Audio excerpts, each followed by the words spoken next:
What's good, YouTube? It's your boy Andre King coming at you today. And in today's video, honestly, I'm just gonna really spend a few moments to brainstorm some ideas and hopefully allow you guys just a few minutes to entertain me. And honestly, I do actually need your feedback if you're watching this and you're a subscriber of the channel and you enjoy the content that's out. Really, this video is all about me just brainstorming, like I said, but just ideas for future videos and things that I got up here that I actually want to share with you guys and get some feedback and see what you guys and gals out there actually want to see on this channel. Because a lot of us struggle, content creators out here, with actually having a venue and a place to know what's conducive for our audience, what things they get value out of or that interest them or piques their curiosity, and really what could help sharpen their skills or take them to the next level. So without further ado, let's go ahead and get right to it. So one of the skills that I know will help network engineers of today as well as tomorrow is actually learning Python. And not just Python from the sense of web development, but for actually helping to do basic things around the network like automate the deployment of different switches when you integrate that with, of course, a few other languages, whether it's using YAML files or Ansible, to something as simple as in AWS. If you have a need not to really have an IPAM solution where you're paying a software vendor, but just to pull down information about the EC2 resources from an account and to actually tailor those different columns in a spreadsheet, actually print it out, or just to do it again in an automated fashion using something like EventBridge and, of course, Lambda to just automatically upload that to a S3 bucket or a SharePoint site. Python definitely can fit the bill and bridge the gap there. Of course, AWS, their SDK of Python, of course, is Bodo 3. So it basically helps integrate those Python scripts that you already have or those libraries that you use and help you easily manage the different AWS resources and services. So the first thing is just going to be really a few videos on Python. Like I said, how I use it, and mostly in AWS, but again with I'll say a target state. I won't say just Cisco environment, but again, I know a lot of you out there have asked me to make more material on Cisco, but on Cisco, different things of how we can do different things from an automated sense. We'll start pretty simple. Again, one of my biggest goals here is to help those that are anxious or curious about technology break into tech, more predominantly the network field or security, and to break down some of those barriers and teach the fundamentals. So we'll do different things. We'll start off short and simple, of course, in Python, just the basics, the fundamentals. When just, for example, we'll talk about variables, lists.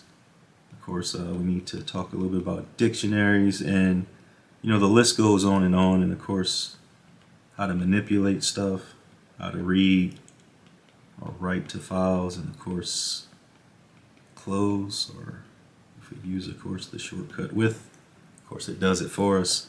But again, what does that permit us to do if we were, let's just say, speaking with Cisco? Then we could do things like read from a note. Get rid of that. Like from a notepad. Let's say that's where we kept our inventory of either host names and or like IP addresses. Then we can start doing things like actually writing configs for a new switch that needs to come online if we don't have something like DNAC or something that can centrally manage the network there. We just learn the fundamentals again.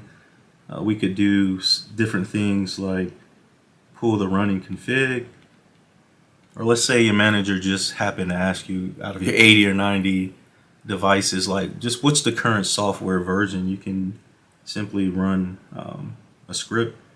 We won't get in the playbooks yet, but you can run a script that basically retrieves the OS version, show ver pipe, software or something like that to grep out those specific things. But really, holistically, these are just a few of the thoughts on Python.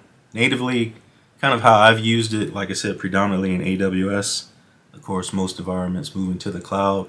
But again, a lot of traditional hybrid models are just on-prem with Cisco devices. And of course, studying for the CCIA, we're going to need to know how to read and manipulate the different files for our boxes as well. So really, Python is just one of those things that I think would help us out a lot. And like I said, a lot of you have asked for me to do more Cisco videos, just pretty blanket. And I've been thinking about doing a mini series on VPNs, more specific to the ASA. A lot of folks think that people out there don't use the ASA, but honestly, I think there's probably more ASAs deployed than, of course, Cisco's next-gen firewall, if I had to take a guess, of course. Not just for the remote VPN capability, but even site-to-site tunnels are, of course, created there. So we'll probably use EVE-NG for that, but I might show you Cisco's CML as well. But at the scene, like I said, want to kind of do that as a mini-series. And for me, that'll probably be, I'll shoot for 5 to 6 videos. Won't be less, but it may be a little bit more. Just got to think of how to break those videos down and decompose it into manageable chunks. People don't like looking at 50 or 60 minute videos, so nothing there. And let's go ahead and put also Meraki.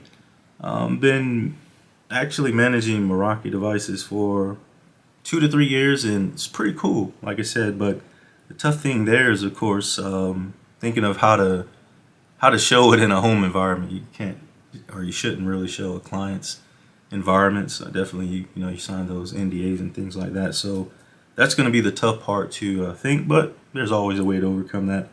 But with that, there's also a free site that I'll show you about that Cisco, of course, has, where you can mess with all of the tools, the cameras, the switches, the APs, and really get a peep into the dashboard to start just understanding and massaging the different features of Cisco Meraki.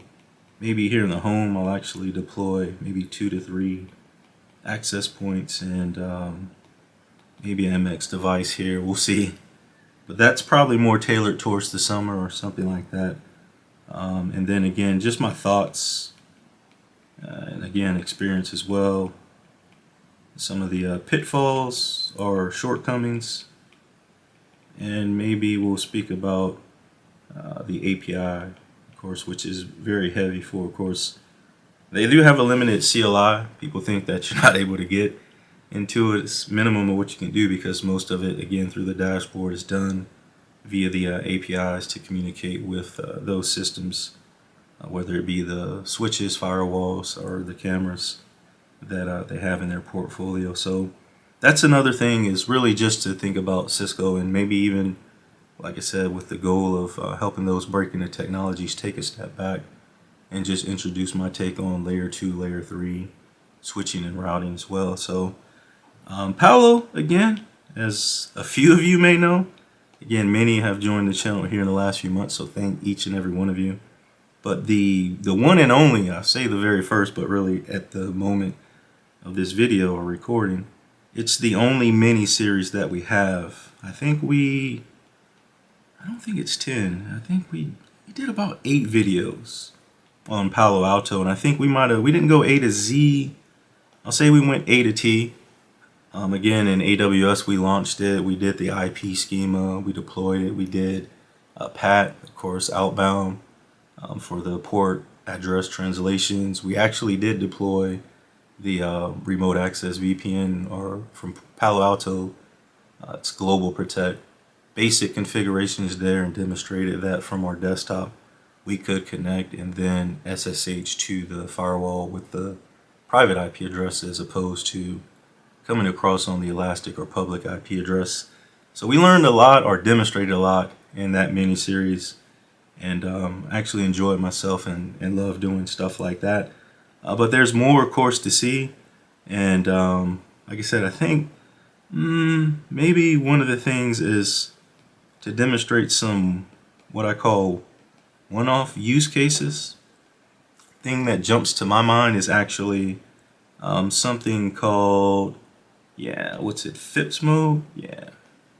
So that's something for a lot of government clients here in the US, especially if you're operating in a FISMA high environment or something like that, where of course the data protection, the governance is a little step higher, especially from the cryptography sections or the ways that different things authenticate, like minimum password complexity or number of characters, no HTTP, password reuse settings, no telnet to the devices, like those things are turned off. And so a way to maybe demonstrate that, we'll just use we'll use AWS in a virtual environment, which is a little different than a physical box, from the sense, number one, really, just the ease of getting to the CLI and when a device boots up. But AWS has done a pretty good job, I think, in the last 2 years introducing that serial connection, where for most of their EC2 devices, you can kind of see it boot up. For most Linux platforms, again, Windows, I have not actually tried that, but it's good to know. HA, from the sense, again, in AWS, is tough to do with a lot of cloud environments. Outbound is pretty easy to do with the use of the gateway load balancers, but there's I won't say messiness, but from the inbound side, especially when folks go across two different public IP addresses, from the sense of either getting a website or VPN and maintaining that statefulness, kind of like you may have to do a solution that's called it's actually, I don't, forgive my apologies for spelling, I think it's a wedgie, basically a load balancer wedgie, where you put the LB on the outside, the firewall, and an LBE. This is, of course, inbound. But we'll speak to that, and that's a little bit more advanced, so we'll slow it down, make sure that we have the drawings ready for that, and that may be a little bit later in the year, in the fall. But these are just a few of the ideas, and let me quickly, I know this video is getting to be a little bit long. I said I won't hold you too much, just brain dumping right now. But like one of the I don't like comparing or ranking, but those were, of course, technologies, but really the soft side or skills, whichever you want to call it, intangibles. Like, I actually like just generically talking about that more. That's things like resume tips, like videos on, this is generic, how to break into tech. I know a lot of us got into tech years ago, and the environment has definitely changed. But, being in the game and, of course, interviewing or speaking to people and different candidates or our coworkers, and not just being like isolated at work, actually having an open dialogue. You can learn things just like the youth coming up, just like we did, unfortunately, just by keeping your ears to the ground and just not being afraid to talk.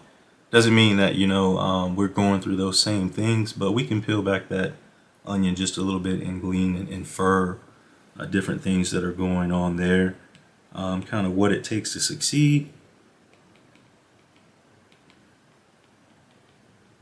Maybe promotions, which we don't hear too much about, how you can prepare for that. One of the biggest tips that I ever got really was in the military, and it was when I was going for Soldier of the Cycle at AIT back in Columbia, South Carolina.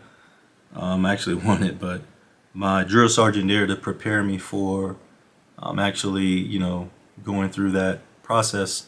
One of the things there, one of the questions was really like, how do you prepare for the next rank? And the answer that they provided for me or said is really a soldier should prepare for 2 to 3 ranks ahead. And what they meant by that, and this applies to life, is that if you're always looking at the very next thing in front of you, instead of preparing for 2 or 3 positions ahead, then you're missing out on a lot of the skills or things that could actually determine if you had 2 or 3 people. There'll be that different breaker if everything looks equal here, but this person knows how to think like management, or knows how to do not expense reports, but different types of reports, especially that have to do with budget and things like that, where you're like, I'm a network administrator. Why? I'm just going for a network engineer. Why do I think? But if you start knowing what a senior network engineer has to do, or some of those requirements and responsibilities, then again, that can make the difference. So I won't go into much there. Like I said, I'll do a video that kind of breaks down a specific example. Like I said, I'm just rattling off the top of the head now, things like that.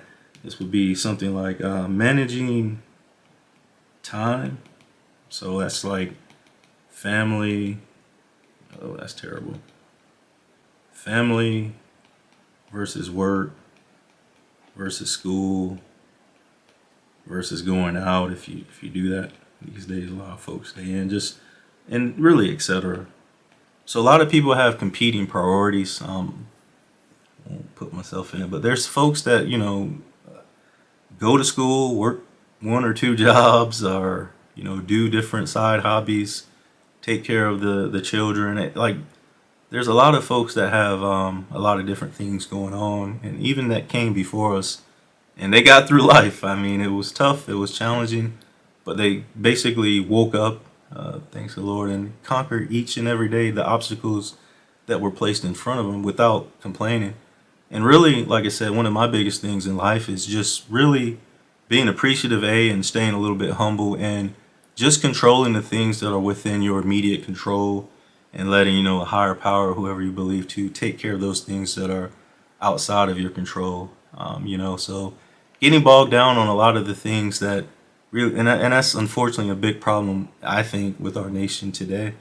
I'm sitting here in Fredericksburg, Virginia, and so if I wanted to make a change in America, really I should, of course, always start with my family, my home, bringing up kids right, maybe going out into the town, the community, the neighborhood, kids, schools, and maybe going upstate. But people worry about, it's not, the worrying part is not a big thing, but people concern themselves with things that are like at the national level, or just way out in the stratosphere, instead of just kind of affecting or making an impact or change in their local community.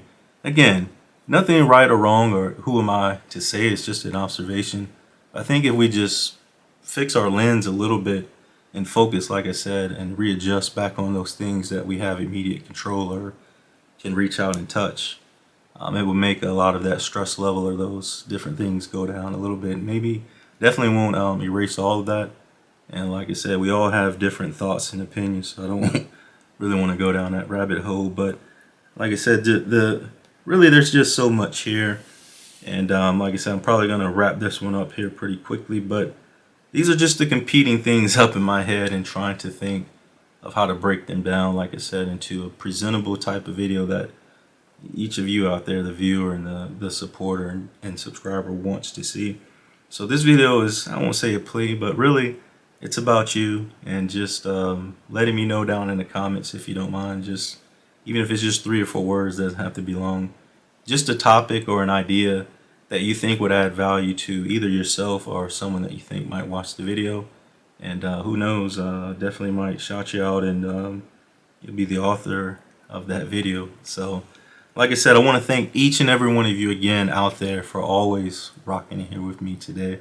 This is a one-off video. I know it didn't seem productive or a lot of values, but it does help me to definitely keep pushing the pedal or the envelope forward, and just want to bring more exciting content and get a little bit better at succinctly doing that to each of you. But I just want to continue to add value, and not do those videos that may waste your time. So like I said, thanks in advance to each and every one of you out there that's going to drop a comment. But until next time, stay safe, take care of yourselves, peace.